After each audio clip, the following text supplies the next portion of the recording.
జోయాస్ proprietary ayurvedic medicine అందమైన ఒత్తైన చుట్టూ జోయాస్ తోనే సాధ్యం.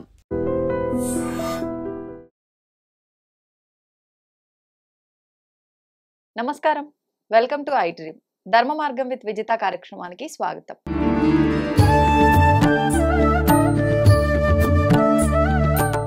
ప్రస్తుతం మనతో పాటు ఉన్నారు ప్రముఖ ఆధ్యాత్మికవేత్త, శ్రీ విద్యా ఉపాసకులు శ్రీమతి జయప్రద గారు. ఇప్పుడు వారితో మాట్లాడి మరిన్ని విషయాలు తెలుసుకుందాం. అమ్మ నమస్తే. నమస్తే అమ్మ. శ్రీమాత్రే నమః. శ్రీమాత్రే నమః. అమ్మ, మనకి కార్తీక మాసంలో చివరి సోమవారం మిగిలింది. మరి ఈ సోమవారం రోజు విశేషంగా ఎటువంటి ఆరాధనలు చేయొచ్చు అనేది వివరించండి. కార్తీక మాసం అంతా విశేషమేనన్నా. అందరు చేసే వాళ్ళందరూ కార్తీక మాసం మొత్తం ప్రతిరోజు చేస్తారు. ఎవరైనా కార్తీక పౌర్ణమి మిస్ అయిన వాళ్ళు ఈ కార్తీక సోమవారం రోజున ఈ 345 ఒత్తులు వెలిగించుకోవడం కానీ, తర్వాత వాళ్ళు లక్ష దీపాలు వెలిగించుకోవడం కానీ, ఇద్దరు భార్యాభర్త ఇద్దరు కలిసి వెలిగించాలి, అది ఎక్కడైనా మిస్ అయిపోయాం అనుకున్న వాళ్ళు ఈ సోమవారం రోజు వెలిగించేసుకుంటే చాలా విశేషం, చాలా మంచి ఫలితం. అయితే కార్తీక మాసంలో విశేషంగా ఒక్క రోజు అని కాదు, మొత్తం మాసం అంతా కూడా విశేషమే. ఈ కార్తీక మాసానికి అధిపతి ఎవరు? మనకి చంద్రుడు. చంద్రుడు అంటే మన మనఃకారకుడు. మనసు ప్రశాంతంగా ఉంటే ఏ పనైనా చేయగలుగుతాం. మనసు ప్రశాంతంగా లేకపోతే ఏది చేయలేం. అందుకే కార్తీక మాసంలో మీరు ఒక్కరోజు చేసినా విశేషమే, కార్తీక స్నానం చేసినా విశేషమే, కార్తీక దీపం వెలిగించినా విశేషమే, కార్తీక దీపదానం చేసినా విశేషమే. ఏదో ఒక పుణ్యం అంటే ఎంతో కొంత పుణ్యం చేస్తే కూడా మీకు చాలా విశేషమైన ఫలితాలు వస్తాయని మన పురాణాల్లో చెప్పారు. ఈ పురాణాలు చెప్పడం వల్ల మనం అందరం కూడా ఫాలో అవుతాం. అయితే వీటిలో ఏం చేస్తున్నాం? దానం, పూజ, దీపం ఇవన్నీ కానీ చేస్తున్నాం. చాలా మంది ఏంటంటే సాత్విక ఆహారాన్ని మిస్ అవుతున్నారు. ఎందుకంటే ఇవన్నీ చేసేస్తాను, మళ్ళీ బయటకు వెళ్ళి ఈ కావాల్సినవి తినేస్తున్నారు. ఈ సోమవారాలు మాత్రం తినకూడదు కదా, సోమవారాలు ఉపవాసం ఉందాం. ఆదివారాలు కార్తీక మాసంలో అసలు మొత్తం సాత్విక ఆహారం తప్ప మీద ఏ ఆహారాన్ని తీసుకోకూడదు. అంటే కార్తీక మాసం అనగానే సోమవారాలు, పౌర్ణమిలు ఇవి విశేషం కాబట్టి ఈ రోజున ఉంటే ఓకే, మిగతా రోజులు అవసరం లేదు అనుకున్న వాళ్ళు యథావిధిగా అలా చేసుకుంటున్నారు. కానీ కార్తీక మాసంలో ఏ పని చేసినా పుణ్యం కింద వస్తుంది, ఏ తప్పు చేసినా పాపం కింద వస్తుంది. ఈ విషయం అందరికి తెలియదు. సో మనం ఇవాళ పుణ్యం చేసేసుకుని వాళ్ళు దీపాలు వెలిగించా, రేపు మళ్ళీ మనం తినాల్సింది తినేసామంటే దాని తగ్గ పాపం కూడా వస్తుంది. చాలా మంది అనుకుంటారు మా జీవితంలో ఎందుకు అదృష్టం రాదండి, మేము ఎన్నో పూజలు చేస్తూ ఉంటామని.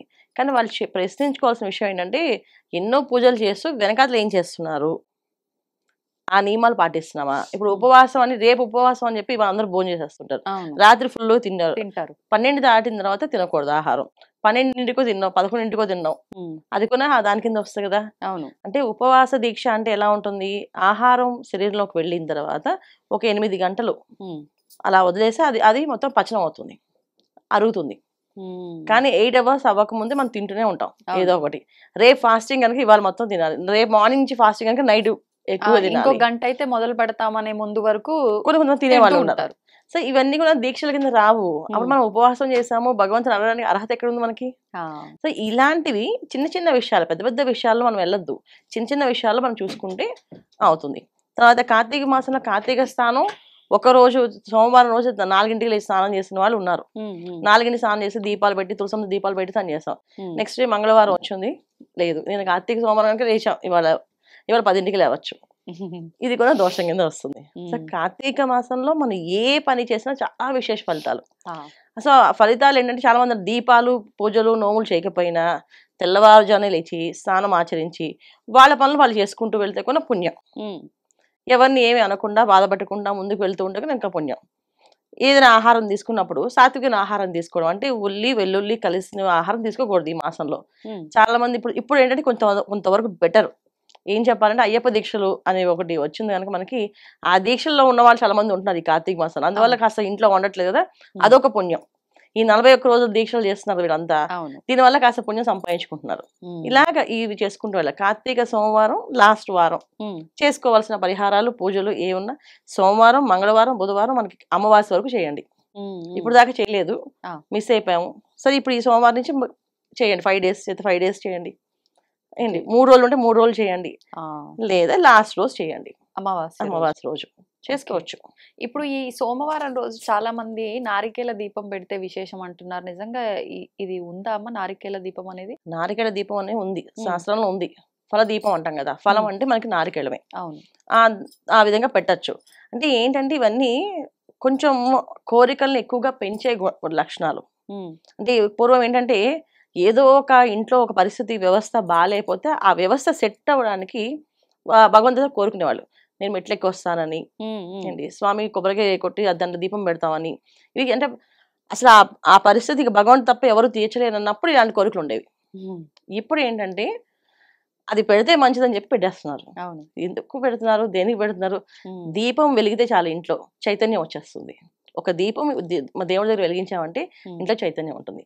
ప్రశాంతమైన వాతావరణం ఉంటే ఆ ఇంట్లో చైతన్యం ఉంటుంది. ఇంటి ఇల్లాలు సంతోషంగా నవ్వుతూ ఆనందంగా తిరుగుతూ ఉంటే ఆ ఇల్లు ఎప్పుడు కూడా సుభిక్షంగా లక్ష్మీప్రదంగా ఉంటుంది. ఇవన్నీ వదిలేసి ఒక్కరోజు దీపం పెట్టేది మాత్రం ఆ రోజు సాత్వికంగా ఉండి మళ్ళీ నెక్స్ట్ డే నుంచి మళ్ళీ వీళ్ళు కొట్లాట్లు, బాధపడ్డాము, ఏడవడాలు చేస్తుంటే ఏమొస్తుంది ఉపయోగం? అందుకని దీపాలు ఎంత విశేషమో ఇంట్లో ఉండే వాళ్ళు అంత విశేషం. ఇంట్లో ఉన్న ఇల్లాలకి అంత ప్రాధాన్యత ఉంది. ఆవిడ సంతోషంగా ఆనందంగా ఒక్క దీపం వెలిగించినా సంతోషం వస్తుంది. మనకి కార్తీక మాసంలో పోలిపాడ్యం రోజు పోలి చేసిన పని ఏంటి? అందరూ పూజలు చేస్తారు. ఆవిడ ఏం చేస్తుంది? నువ్వు వెళ్ళి ఒక దీపం వెలిగించింది. ఆవిడ తీసుకెళ్లారా భగవంతుడు? వీళ్ళందరూ తీసుకెళ్లారా కదా? అంటే ఆమెకు తపన ఉంది, అంటే చెయ్యాలి, కోరిక ఉంది. ఎవరిని ఏమి బాధపడకుండా, ఎవరిని ఏమి అనకుండా చేస్తుంది. ఇది మీకు చెప్తా తర్వాత. అయితే ఇప్పుడు ఈ సోమవారం రోజు మనం చేసే కార్యక్రమాలు ఏంటంటే, ఈ సోమవారం రోజు కార్తీక దీపాలు సాయంకాలం పొద్దున్న, రాత్రి కుదరని పక్షాల్లో తెల్లవారుజామున పెట్టాలి. అయితే ఒకే ఒక నియమం ఏంటంటే, నేను చెప్పాల్సిన విషయము అందరు చెప్పాల్సింది ఏమంటే, వాళ్ళ రోజు నా కార్తీక సోమవారం ఉద్యోగాల కోసం వెళ్ళిపోతున్నారు పాపం. వెళ్ళి ఆ ఉద్యోగాలకు వెళ్ళి అక్కడి నుంచి అటు నుంచి అటు వచ్చి ఆఫీస్ నుంచి వచ్చి దీపాలు వెలిగిస్తున్నారు. అది పుణ్యం కింద రాదు, ఖచ్చితంగా రాదు. ఎందుకంటే ఆఫీస్ వ్యవస్థ అనేది అందరూ సంబంధించింది. దాంట్లో అశౌచం అనేది ఉంటుంది, ఉండకుండా ఏది ఉండదు. ఎందుకంటే అందరూ చేస్తాం కదా, అందరికీ మంచి రోజు మంచిగా ఉండాలని లేదు కదా. ఈ మన నెలసరి ఇబ్బందులు ఉన్న వాళ్ళు ఉంటారు, ఏదో ఒక మైలు అశౌచం ఉన్న వాళ్ళు ఉంటారు, వాళ్ళని మనం తగులుతాం. అదే దాంతో వచ్చి మనం దీపం వెలిగిస్తే పుణ్యం అనేది కాదు. అందుకని స్నానం ఆచరించి చేయండి. లేదు నాకు అలా కుదరదు అంటే తెల్లవారుజామున చేయండి. కార్తీక సోమవారం రోజు తెల్లవారుజామున 4ంటికి దీపం వెలిగించవచ్చు, మన తులసి మధ్య వెలిగించవచ్చు. దేవుడి గుళ్ళోనే వెలిగించాలని ఎక్కడా లేదు. అప్పుడు ఏంటంటే పూర్వం ఏంటంటే గుళ్ళో మనకి కార్తీక మాసంలో మనకి కథలు కాలక్షేపాలు చెప్పడానికి హరికథలు బుర్రకథలు చెప్తూ ఉండేవాళ్ళు. అందుకని దీపం వెలిగించి ఆ హరికథ వినేసి వద్దాం అని చెప్పి అలా వెళ్ళేవాళ్ళం. అది అలవాటు. అంతేగాని మన ఇంట్లో ఉన్న దేవుడిని వదిలేసి, మన ఇంట్లో తులసి కోటను వదిలేసి ఏం అక్కర్లేదు. కుదరని పక్షాల్లో చక్కగా ఇంట్లో తులసి దగ్గర చక్కగా వెలిగించండి. కొంచెం శుచి శుభ్రత పాటించి వెలిగిస్తే ఆ దీపం ఒక పుణ్యం మీకు వస్తుంది. ఖచ్చితంగా ఏదైతే కోరిక కోరుకుంటారో ఆ కోరిక నెరవేరుతుంది.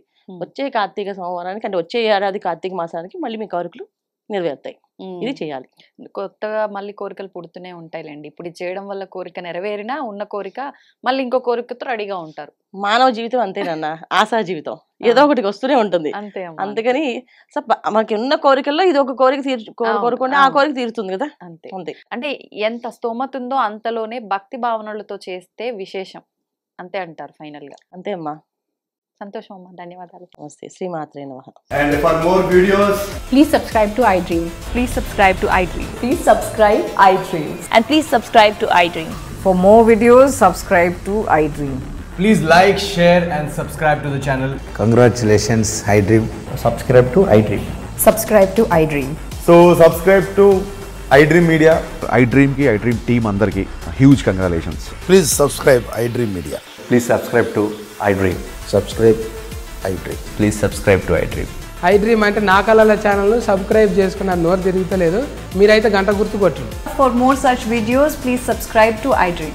Subscribe to iDream. Please subscribe to iDream. Please subscribe iDream Media. Please do subscribe to iDream. Please subscribe to iDream Media. For best entertainment and information, please subscribe iDream. And don't forget to subscribe to iDream.